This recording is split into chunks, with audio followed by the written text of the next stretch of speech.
Hello again. So my name is Daniel Kirsch. If this is the first video you're watching, welcome to this class. So I teach a course in Introductory United States Politics and Government, and regardless of what the official name of the course is, I tend to call it American Government. And I wanted to go over with you not the entire syllabus. I really do think you should read the whole syllabus, and I know professors say that a lot. But there's sometimes the fine print really does matter, and in this case, I don't have necessarily a format that everybody else uses. It's a little different. Maybe it's not what you expect. Maybe it is. But I want to go over first. There's other videos that introduce you to me. So I won't, go into those kind of details right now, but I do hope to get to know you, and I think more than you might expect. So I'll let me get to that in a sec. But first of all, I should tell you how to reach me. So if you want to talk about something in the class, or if you have a question about the syllabus or about any of the course content or your assignments or class times or anything like that. We have these office hours that are Zoom office hours, and probably a lot of your instructors have those as well, given where we are right now. But my office hours are going to be on Monday from 1 to 3 in the afternoon, or Wednesday from 8 to 10 in the morning. And during those periods, I'm going to be seated at my computer with an open Zoom meeting. And so you can just pop in. And if I'm talking to somebody else, I might put you in a breakout room, and I can come talk to you when I'm done. But generally, think of it as just kind of knocking on my door. So you don't have to make an advanced appointment. You can just kind of stop by virtually. So if you haven't been to college, most of you are kind of upper division students, I think. So you all have maybe experienced regular office hours in the past. Maybe you haven't. But it's supposed to be a time where you just come in and ask questions. And it could be for 5 minutes, it could be for 30 minutes. But generally, I would say the average is 15 or 20 minutes. People stop by and have a chat. So do that if you must. But if you can't make those times, if you're working or if you have other classes at those times, that's okay. We can probably figure out a different time. But those are the times that I have to be consistently in my office, in my virtual office, and waiting for students to arrive. So if there's a different time, we can probably work something out, but it's going to be on a case-by-case basis. But those are the times you can depend on me being there, unless I let people know that I won't be there for whatever reason, appointments or something, like a medical appointment or something. That's my number. Call me if you want. Try not to text. Get weirded out when I'm not working and people text me, but that's okay. But that's okay. You can text me if you absolutely must, if like your roommate is sleeping or something, and you have to ask me a question that requires. Anyway, there have to be a really good set of reasons for you to text me. Otherwise, just email me, and I'll get back to you the next business day. I generally don't check my university email on the weekends, so if I try to check it Monday mornings and like Friday afternoons, but then, and generally all the assignments are due on Friday, so there's no reason for you to contact me for an impending deadline on Monday because there are none. Okay. But if you want to get a head start and you're not seeing things come up, and you want to get in touch with me and I'm not checking my email, like you need to see a video, you need to see one of my lectures, or there's something on the website that's not working, yeah, by all means, call me, text me, whatever. But I'm just trying to give you a good context for making that judgment. Is like I need an answer from Professor Kirsch, and as long as it's not an emergency, just email me and I'll get back to you the next day, that day or the next day. That's my email address.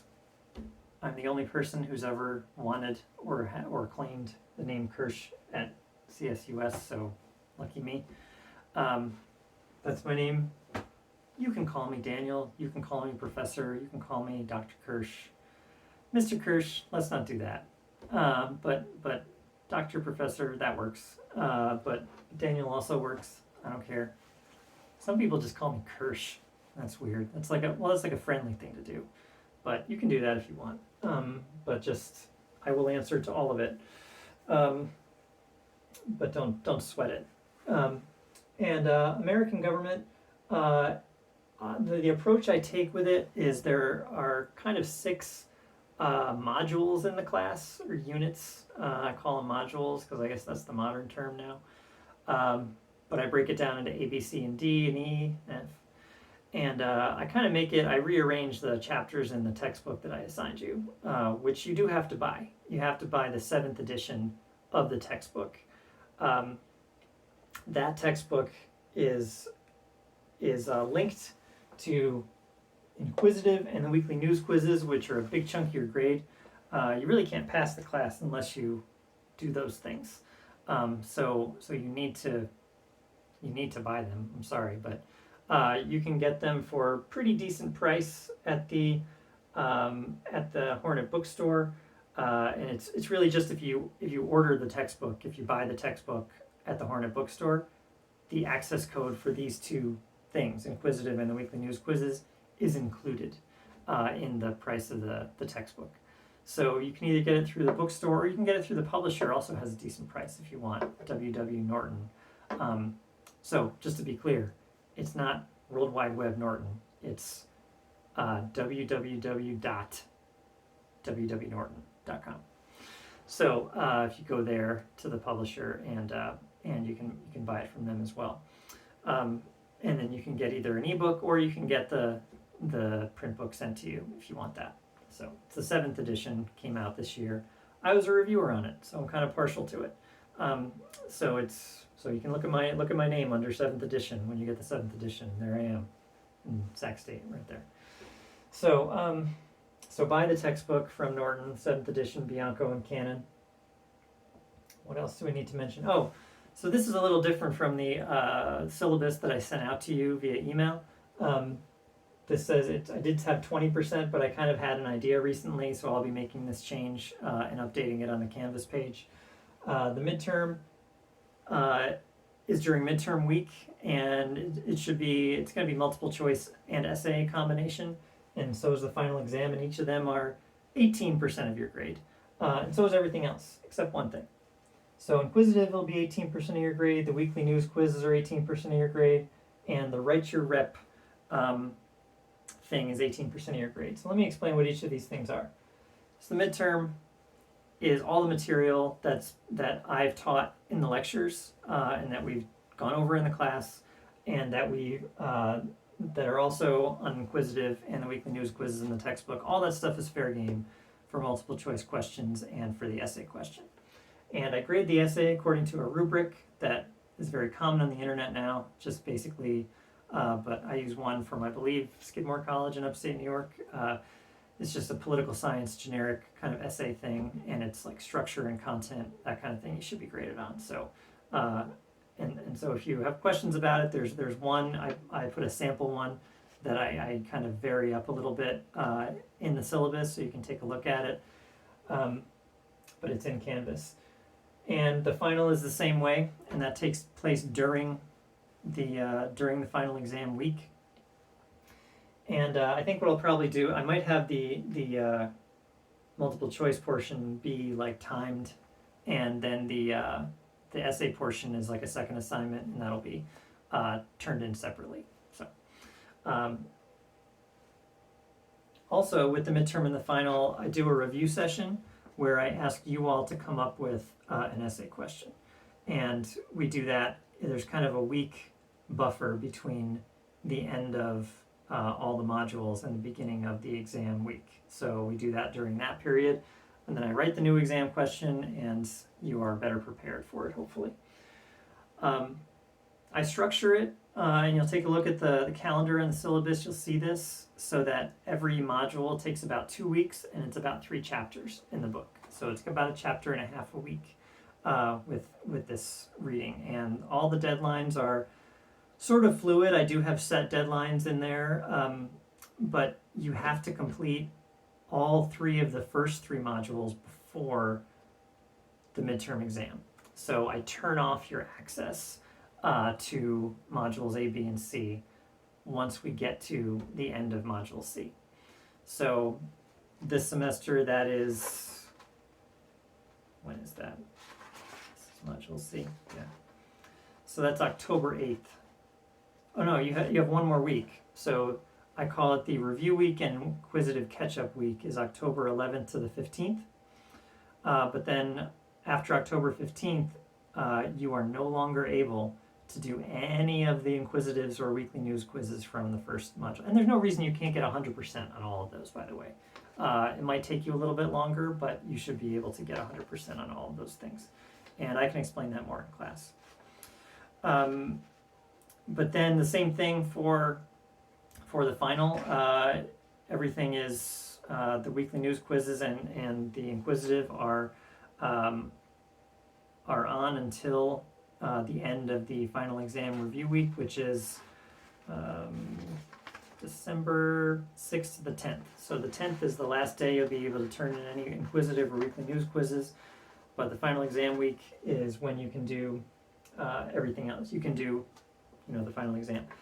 So the last thing is, and so December 17th is the last day you can turn that stuff in. Write Your Rep or Write Your Representative is a new project that I've kind of combined with from different projects I've assigned over the last several semesters. And let me share something with you. This summer, I participated in a teaching institute where I was grouped together with other instructors. And one thing that I learned unintentionally, I think, from that workshop, that was pretty intense. It was 3 or 4 days, and a lot of assignments to do, and I had to map out like another course that I'm teaching. But I learned that they had these cohorts they put us in, and they had these. So we were grouped. So I had like 7 or 8 other people I was working with, and then it was a larger class of like 100 people, and we had these check-ins with our group and with our group facilitator, but then we also got thrown into these other breakout rooms, and we had done all this sort of ice-breaking activity, and with our core group, and I was pretty let down by that because they would say 15 minutes you have to get to know these new people and then work together and come up with an answer to whatever we're asking you. So it seemed like it took away from the idea of kind of everybody being in it together and helping each other out and being able to kind of get past the pleasantries. You couldn't really do that. So what I've decided to do in really a direct reaction to that is that this semester you will have these lectures you have to watch from me, and that's going to be kind of half the class time that you'll be spending. The other half, we will have synchronous meetings on Tuesdays. And so every Tuesday, it's an hour and 15-minute class. And beginning, I think, with the 3rd week, I'm not going to do it the first week or the second week because we're doing the first module. But beginning with the second module, I'm gonna be putting you into groups. And those groups are going to stay the same throughout the semester. And they're of great consequence for 3 reasons. Okay, one is that you're going to be doing an assignment together called Write Your Rep. And without going into much detail about it, essentially what it is I'm going to give you a structure where you're going to be sort of filling in the blanks for information about this person and what their political profile has been and who they've been kind of allied with over the course of their career and who their constituents are. And I'm going to try to make it someone in the group, a representative who they are represented by, so to make it a little more interesting. And you're going to get somewhere like 3 or 4 weeks to do this assignment. and then you're going to send them or a news outlet. You're going to send them or a news outlet or another organization we can talk about this whole project that you've done, or at least a letter kind of showing the highlights of this project that you've done. And we're going to see what kind of response you get. And in that response, I want that to be part of the second half of the course. So in the latter half of the course, in kind of towards before the final, we're going to be taking the last 3 weeks, I would say, the last 3 Tuesdays are going to be taken up by people making their group presentations to the class about what they learned about these people, and then what the reaction was when they sent something back, and what they think of that reaction. So it's the first part is it's roughly going to be like 9% is the letter, and then the other 9% is your group presentation at the end. So that'll be before the midterm that you turn that in. So it'll be kind of in modules, probably B and C is when you do that for Write Your Rep. And then also, so those are the 2 reasons why it matters. Firstly, is those are the people you're going to be working with to do that initial letter as well as the group presentation to the class. The third reason it's important is because virtually you're not sitting together in this class because we're not having seating, of course. But the check-ins, these hour and 15-minute check-ins, or weekly meetings of the class that are going to take place on Tuesday mornings, you are going to be in a room with these people, and I'm maybe initially, and they're going to be permanent breakout rooms. So it'll be, you will share a grade about each of these, with each of these stages of Write Your Rep. You will share that grade together. So you'll be in the Canvas group. I'm working on figuring out, so that 2 weeks I'm kind of buying some time, to be honest, how to make a permanent breakout room sync up with the Canvas breakout rooms. So you all will be in a group together, and you'll be in that breakout room for the majority of the class time on Tuesdays. So you'll be in a group with, I think, 7 other people is what I'm thinking. And so you'll be in that group with 7 other people, and you will collaborate, and you'll get to know each other and ask questions.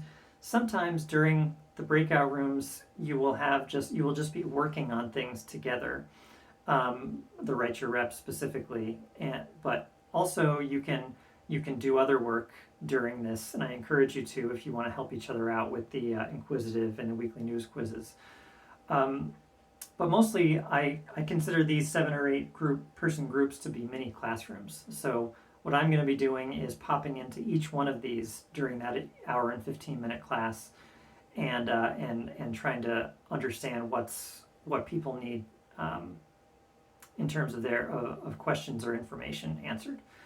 So that's my thinking behind the groups I'm going to be putting you in. So partially they're for your grade, for your work, for the Write Your Rep, but also they're a way of making, frankly, me more accessible, but also that your work is more reliably centered around the opinions and the help that you might expect to receive or give with other people in your group. So that's, I think, you may have certain feelings about it, and if there are people that you would rather not work with that are in the class, now is the time to email me about that. So please make sure that you have communicated to me if there are people you absolutely do want to work with, or there are absolutely people you do not want to work with, because I'm still forming these groups.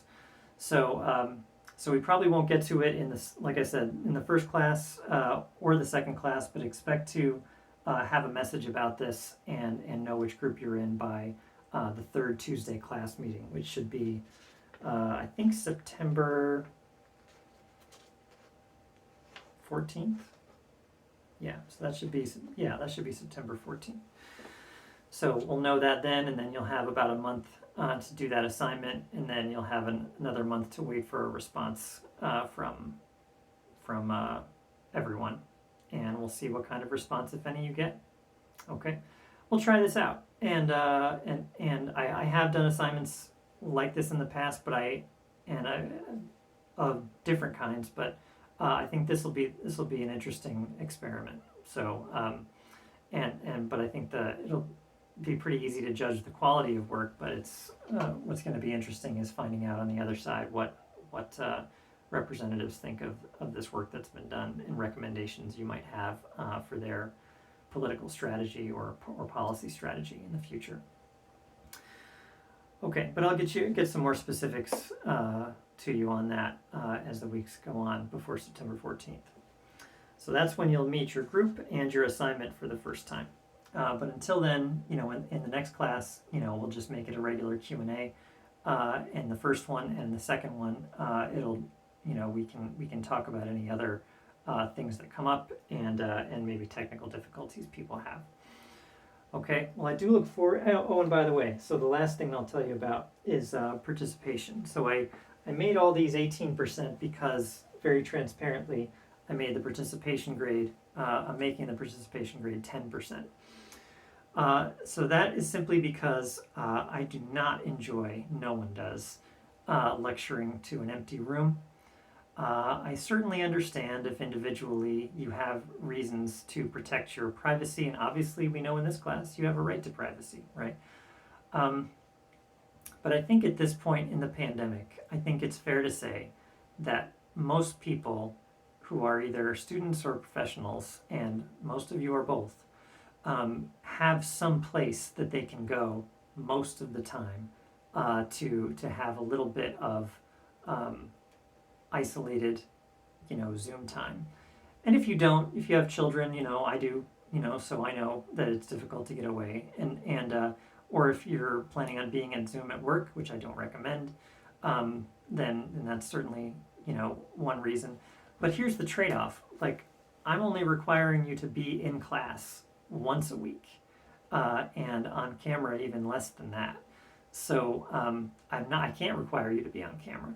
So I guess what I'm asking is if you can be on camera, please do. It'll allow you to be more focused, and certainly, if not for me, then for the other people in your group, because no one likes talking to an empty room either if they don't have to. So maybe, your policy can be, it seems to be most people turn off their cameras for big classes, but they tend to turn on their cameras for breakout rooms, or at least half the time they do. So try to think about that and consider it. And anyway, but if you can't do any of that, the minimum I'm asking for is that you put a profile photo of yourself that's an accurate headshot in both the Canvas and the Zoom profile photos. And that in addition to that, try to come to class on a regular basis and turn in your work. And so I don't have a very strict rubric about how to score that 10 points. But I guess what I'm telling you is that 10%, there's no reason you shouldn't get all 10%. But if you don't come to class, or if you have a blank Zoom or Canvas profile photo, I'm going to be less inclined to give you the full 10%. So those are the reasonable things I think I'm asking of you, is to come to class on a regular basis and do your Zoom and Canvas profile photos within the first 2 weeks. Okay, so just get it done as soon as you can. I know things are crazy at the start of the semester, but try to get them done as soon as you can. Okay, so if you have questions for me, you know how and where to find me. Otherwise, I will see you all, hopefully, or most of you, on Tuesday, and you'll certainly see me. I will have my camera on in my home office here. Okay, so it'll be nice to meet all of you. I hope to remember most of your names by the first 2 or 3 weeks, and I think the breakout rooms and the groups will be a help to that. Okay, have a good start of the semester, and I will talk to you very soon. Okay, signing off.